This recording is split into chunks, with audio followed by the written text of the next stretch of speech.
guys, we're doing a thermostat on a 2011 Sequoia. So the first thing you want to do, and it's a 5.7 liter, is remove your engine cover, and it just pops up easily.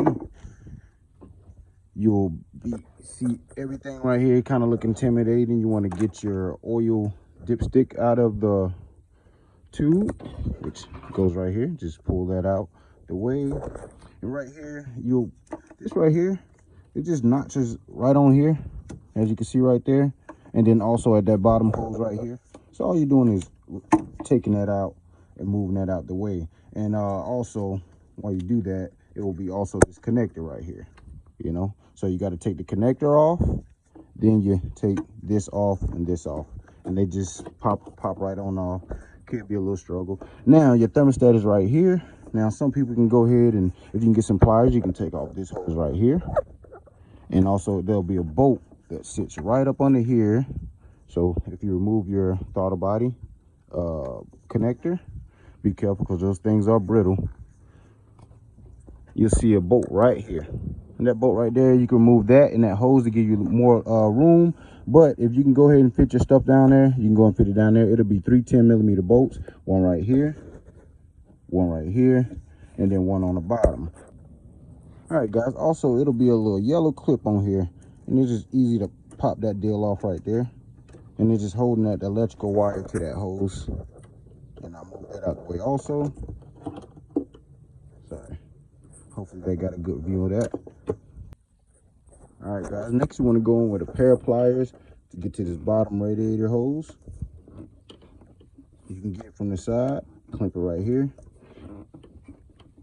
You can take the hose off. And when you take the hose off, it'll give you easy access to this bolt at the bottom. The bolt at the bottom you can't see. You're going to be able to have to feel the bolt at the bottom.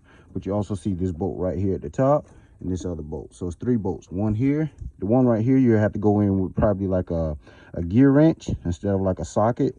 Right here, you can get it with a socket. And at the bottom, you'll get it with a socket and an extension. All right, guys, as you see, we did get the old one out. We slid it through this area right here.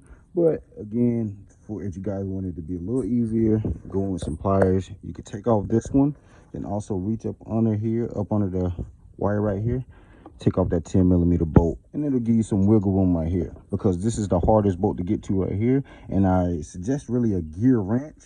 Guys, a gear wrench, you can just sit there, click, and it'll just keep going automatically. Just a gear wrench or something like that. But I still was able to get it off the way with everything on.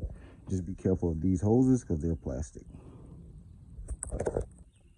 Okay, guys, the hardest part is, of course, taking that bolt off and putting that bolt on.